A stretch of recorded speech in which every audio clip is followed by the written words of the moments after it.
justice et la lutte contre la corruption au sein de la justice. Face à la soif de justice du peuple malien, les discours ne sauraient suffire.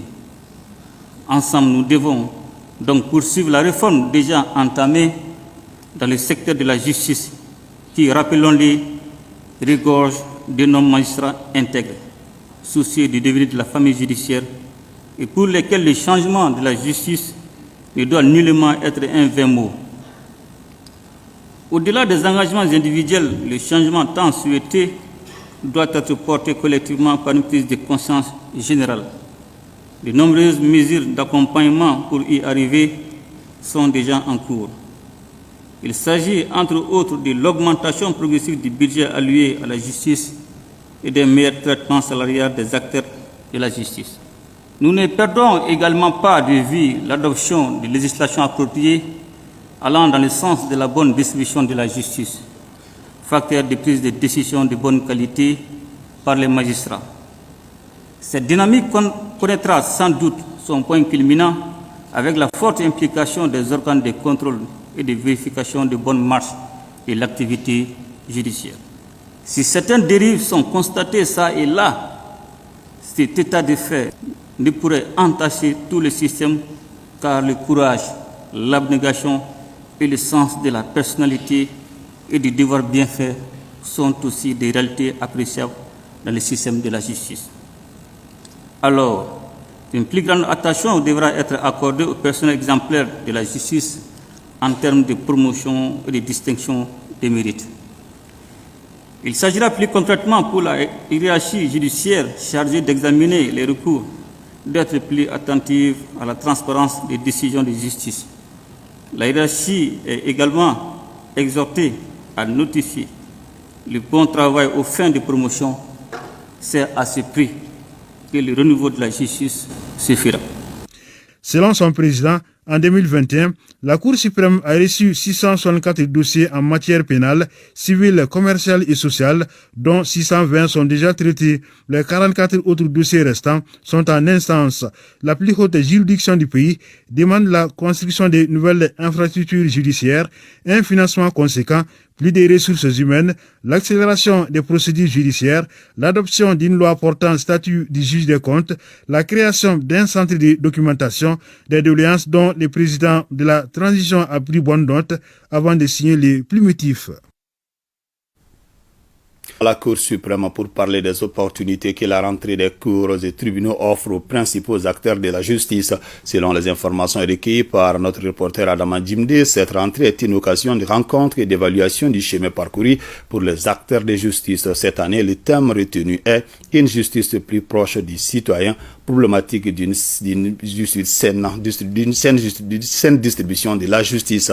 Le rapporteur de l'audience et le secrétaire général de la Cour suprême, Aboubakar Guissé, a abordé la question pendant 1 heure. Il a évoqué les tares de la justice qui minent son bon fonctionnement et appelé à une synergie d'action de tous les acteurs pour relever les défis. Adama Djimde. L'audience solennelle de la rentrée des cours et tribunaux marque le démarrage officiel des activités des différentes juridictions au titre de l'année 2022-2023. Elle est placée sous la présidence du chef de l'État, président du Conseil supérieur de la magistrature, le colonel Assimi Goïta. La présente édition a pour thème une justice plus proche du citoyen, problématique d'une bonne distribution de la justice. Ce thème s'inscrit dans la dynamique d'un engagement volontariste des autorités de la transition à aller dans le sens d'un changement de comportement. Il est donc impératif de veiller à ce que la justice soit plus proche du justiciable. Le rapporteur de l'audience, non moins secrétaire général de la Cour suprême, est rentré avec une série de questions-réponses qui minent la justice. La distribution de la justice aux citoyens maliens se fait-elle conformément aux exigences susmentionnées? La justice est-elle proche du citoyen malien? Les citoyens maliens comprennent-ils sa justice? Les citoyens maliens est-il satisfait de la distribution de sa justice? Les citoyens maliens se retrouvent-ils à travers sa justice? Si oui, que faut-il améliorer davantage dans le système? Sinon, qu'est-ce qui ne marche pas convenablement dans la justice malienne? À quel point précis la justice ne fonctionne pas correctement? À cause de qui ça ne fonctionne pas? À cause de quoi ça ne fonctionne pas? Qu'est-ce qu'il faut pour corriger? Qu'est-ce qu'il faut corriger?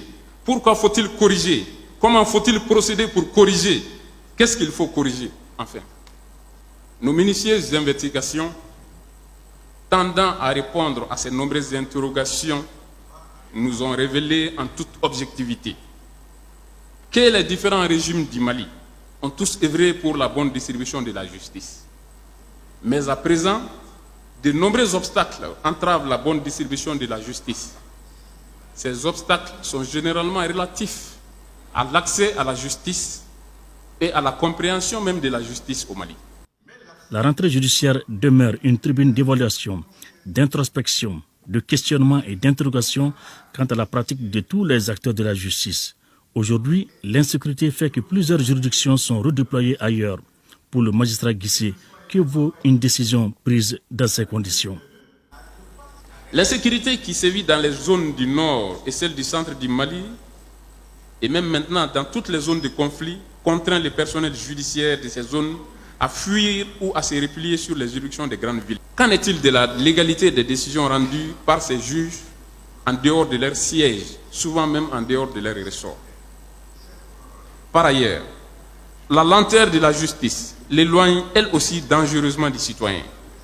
De façon générale au Mali, la justice n'est jamais rendue à l'heure souhaitée, encore moins en avance. La justice malienne fait l'objet de tares qui bloquent son fonctionnement normal.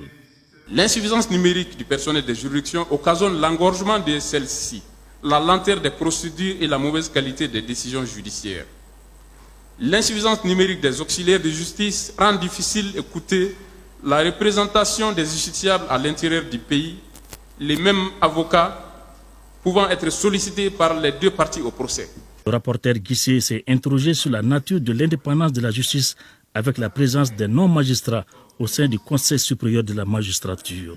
Le concept de pouvoir judiciaire, un cher concept, refusé par l'État colonial, refusé par la Constitution de 1960, refusé par la Constitution de 1974, n'a été consacré que par la Constitution du 25 février 1992, en son article 81, alinéa 1er, qui dispose, je cite, « Le pouvoir judiciaire est indépendant des pouvoirs exécutifs et législatifs. Cet acquis ne saurait être remis en cause par l'actuel avant-projet de constitution qui prévoit l'ouverture du Conseil supérieur de la magistrature à des personnes extérieures à la magistrature. » Cette audience s'est déroulée en présence du Premier ministre par intérim, le colonel Abdoulaye Maïga, du président du CNT, colonel Malik Diaw, et celui du Haut Conseil des collectivités, Mamadou Satigi Diakité, et autres diplomates accrédités dans notre pays.